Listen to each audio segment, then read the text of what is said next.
The air hangs heavy, thick with the scent of damp earth and unspoken dread. A faint siren wails, a distant lament against the relentless drumming of rain on concrete. This is the prelude to a nightmare, a chilling overture to a story that redefined terror in the American heartland. He painted on a smile a grotesque caricature of joy. He made children laugh, a macabre performance of normalcy. He flipped burgers at block parties, the quintessential neighbor. But beneath the grease paint and the veneer of suburban charm, a monstrous void festered, a darkness beyond comprehension. On a frigid winter night in 1978, a boy vanished outside a pharmacy in suburban Illinois. The silence that followed was deafening, a precursor to the horror yet to be unearthed. A week later, detectives, guided by a chilling intuition, peeled open a crawl space beneath a quiet home on Summerdale Avenue. The stench hit first, a putrid wave of decay and lime, an assault on the senses. Then the bones emerged from the gloom, one body, then another, and another. The grim tally mounted, each discovery a hammer blow to the collective psyche of a nation. This wasn't merely a house, it was a tomb, a charnel ground, hidden in plain sight, and the man who resided there, the jovial community figure, was about to be unmasked as one of the most prolific and depraved serial killers in American history, John Wayne Gacy. The flickering light bulb casts long, dancing shadows across the room. A muted radio hums in the background. John Wayne Gacy entered the world in 1942 on Chicago's South Side, the only son of a hard-drinking machinist and a quietly enduring mother. His early life was a crucible of emotional and physical torment. He was an overweight, unathletic child, a constant disappointment to his father, John Stanley Gacy Sr., who made no effort to conceal his disdain. The Gacy household was a landscape of violence and silence where the father, often intoxicated, reserved his most brutal cruelty for the boy he perceived as weak. Stupid, a mama's boy, a sissy. These were not mere words, they were psychological weapons cutting deeper than any fist.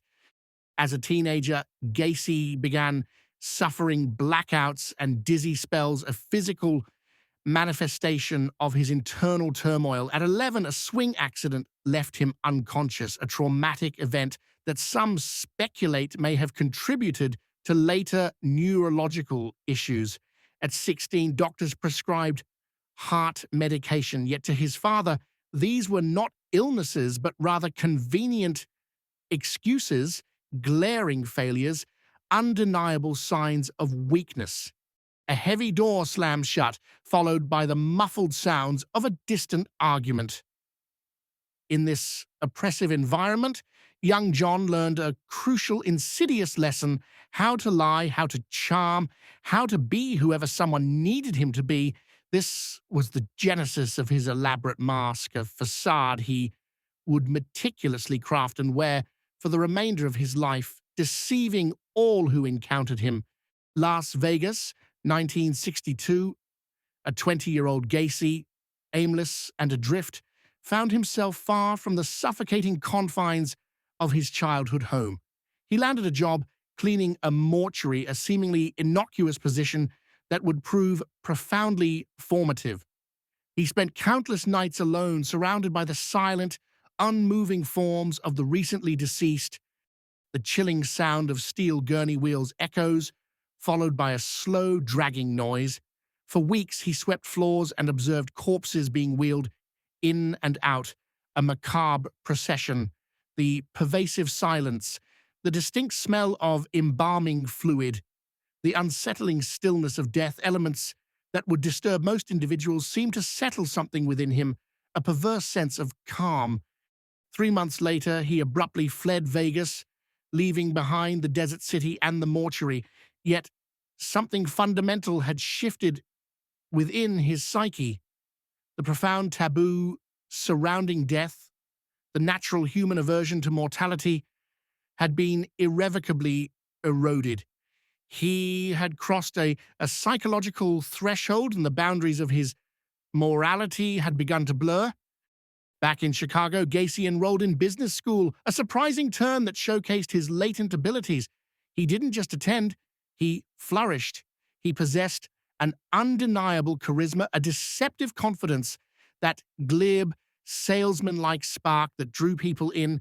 By 21, he was managing a shoe store, a testament to his burgeoning manipulative prowess.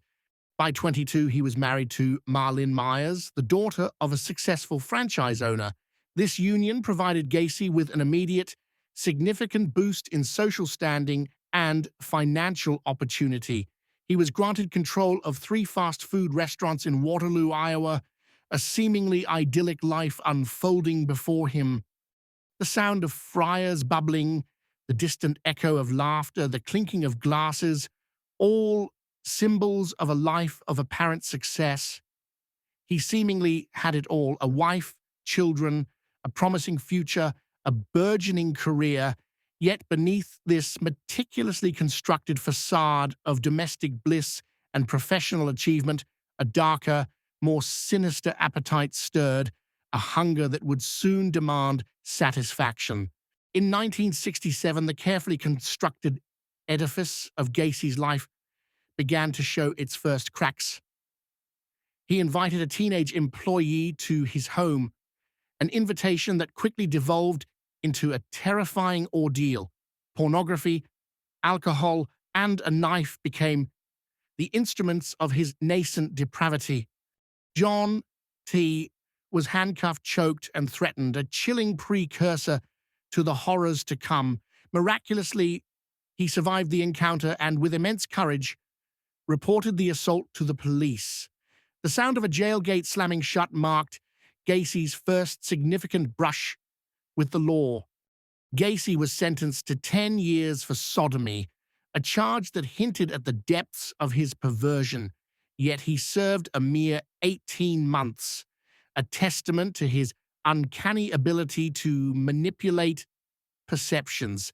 He was a model inmate, charming, responsible, and utterly deceptive. He emerged from prison embittered, divorced, and most dangerously, emboldened. He had learned the system, how to navigate its weaknesses, how to blend seamlessly back into society, and, most critically, how to avoid capture again. In 1972, Gacy remarried, this time to Carol Hoff, and moved to a new residence in Norwood Park, a quiet, unassuming suburb. He established a construction business, PDM contractors, and quickly integrated himself into the community. He joined local clubs, threw massive parties, and most disturbingly, performed as Pogo the Clown at children's hospitals and charity events. His neighbors adored him, seeing only the jovial, civic-minded man who embodied the American dream. They remained blissfully unaware of the unspeakable horrors that lay beneath their feet, hidden within the very foundations of his home. The hollow echo of floorboards, a sound that would later haunt the nation, was the only hint of the unspeakable. Gacy's crawl space, a dark, confined space beneath his house, became his personal killing ground. He meticulously lured young men, runaways, hitchhikers, vulnerable individuals from the gay scene, offering them jobs, cash, and a false sense of safety. He drugged them, raped them, tortured them, and ultimately strangled them, extinguishing their lives with chilling efficiency. He then buried them one by one beneath the very floorboards of his suburban home, their silent graves a testament to his escalating depravity. The disappearances were quiet, almost imperceptible to the wider world. There were no bodies, no immediate urgency, no widespread public outcry. Many of Gacy's victims were marginalized individuals, young, gay, homeless, forgotten by a society that often turned a blind eye to their plight. They were, in the callous parlance of some law enforcement, blue dross, easily dismissed and rarely pursued with vigor. Even when one man miraculously escaped, a victim chloroformed and dumped in a park, disoriented but alive, the case went nowhere. Gacy was shielded by his meticulously crafted mask, his undeniable charm, his clean-cut image as a pillar of the community. The system designed to protect inadvertently allowed him to continue his reign of terror. He had perfected his craft, operating with impunity, his confidence growing with each unpunished crime. He believed himself untouchable, a master manipulator beyond the reach of justice, until, that is, he made a fatal miscalculation, until he picked the wrong victim, a young man whose disappearance would shatter Gacy's carefully constructed world. December 11th, 1978. 15-year-old Robert Piest vanished from the parking lot of a Des Plaines pharmacy. He had told his mother he was stepping out briefly to talk to a contractor about a potential job. He never came back. Robert Piest was not a runaway. He had a loving family, a promising future, and people who cared deeply about him, people who would ask relentless questions.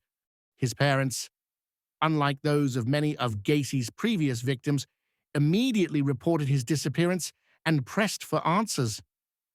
Police, following a crucial lead, traced the contractor Robert was supposed to meet. John Wayne Gacy. The sound of a police knock, a distant dog barking followed by an unsettling silence, marked the beginning of the end for Gacy. He met the officers at his door with a beer and his characteristic disarming smile, inviting them in. He was cooperative, charming, and seemingly helpful, but something felt profoundly off, a subtle dissonance between his outward demeanor and the chilling undercurrent of the situation. The seasoned detectives sensed it, a prickling unease that would not be ignored. Surveillance began, a constant watchful eye on Gacy's every move. The pressure mounted, leading to the issuance of a search warrant for his property. The crawl space, the silent witness to so much horror, was the primary focus. It reeked of lime and rot, a sickening cocktail of chemicals and decay. At first, the search yielded nothing, a frustrating silence that threatened to derail the investigation. Then a floorboard creaked under the weight of a detective's boot, a subtle shift that drew attention. A screwdriver was meticulously used to pry open the truth, revealing the unspeakable. A ribcage emerged from the darkness, then another. The grim discovery sent a shockwave through the investigative team.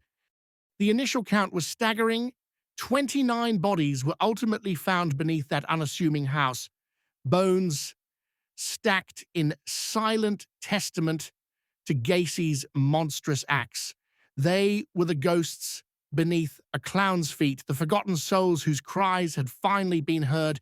The sheer scale of the horror was almost incomprehensible, transforming a suburban home into a mass grave. In custody, stripped of his mask, and confronted with irrefutable evidence, Gacy confessed to 33 murders. His confession was chillingly detached, almost clinical. He referred to his method of strangulation as the rope trick, a macabre euphemism for the act of taking a human life. He recounted with disturbing detail how some boys convulsed for hours before finally succumbing to death, a testament to the prolonged agony he inflicted. He admitted that when the crawl space became too full, when there was no more room for his victims, he would dispose of bodies in the Des Plaines River, a desperate attempt to erase his crimes from existence. Among the victims he confessed to burying in his crawl space, the final tragic confirmation came. One of them was Robert Piest, the catalyst whose disappearance had finally brought Gacy's reign of terror to an end. The circle of horror was complete, the final piece of the puzzle slotting into place. In 1980, John Wayne Gacy stood trial, a spectacle that captivated and horrified the nation. His defense team, in a desperate attempt to save him from the death penalty, argued for insanity, claiming he suffered from a dissociative identity disorder. They painted a picture of a man driven by uncontrollable urges, a victim of his own fractured mind. But the jury, composed of ordinary citizens, saw through the elaborate mask. They observed his calculated demeanor, his chilling composure. They noted that his Bible was meticulously underlined with verses pertaining to sin and punishment. His law books were dog-eared, bookmarked at sections detailing the consequences of sexual crimes. He knew exactly what he was doing. His actions were deliberate, premeditated, and utterly devoid of remorse. The verdict was swift and unequivocal, guilty on all counts. He received 12 death sentences, a legal condemnation commensurate with the scale of his atrocities. John Wayne Gacy was executed by lethal injection on May 10, 1994, bringing a definitive, if unsatisfying, end to his reign of terror. Was John Wayne Gacy born evil, a predestined monster, or was he built by pain, a product of the profound abuse and humiliation he endured in his formative years? He was indeed abused, humiliated, and rejected, experiences that undoubtedly shaped his psyche. But so are many individuals. What then made him different? What transformed a victim of abuse into a perpetrator of unspeakable horror? It wasn't merely his past. It was the profound emptiness within him, the cold, chilling absence of empathy. It was the perverse joy he derived from control, from the infliction of cruelty, from the absolute power he wielded over his victims. He wore a painted smile, a grotesque facade of normalcy, but there was never genuine joy behind it. Only an insatiable hunger, a predatory void that consumed lives. John Wayne Gacy wasn't just a killer. He was a chilling mirror reflecting everything we fear in the people next door, the unsettling truth that evil can reside in the most unassuming places. He made murder look disturbingly normal, a terrifying reminder of the darkness that can lurk beneath the surface of everyday life. The rain continues to fall, a distant siren fades into the background, leaving only the lingering chill of a story that continues to haunt. The case of John Wayne Gacy serves as a stark reminder of the complexities of criminal psychology, the enduring challenges of justice, and the vital importance of vigilance. If this deep dive into the dark corners of human behavior has resonated with you, if the analytical pursuit of truth in true crime ignites your curiosity, then join our community. Subscribe to our channel for more in-depth analyses, historical perspectives, and psychological explorations of the cases that define our understanding of crime. Share your thoughts in the comments below. What aspects of Gacy's psychology do you find most disturbing? Your engagement fuels our mission to shed light on the shadows.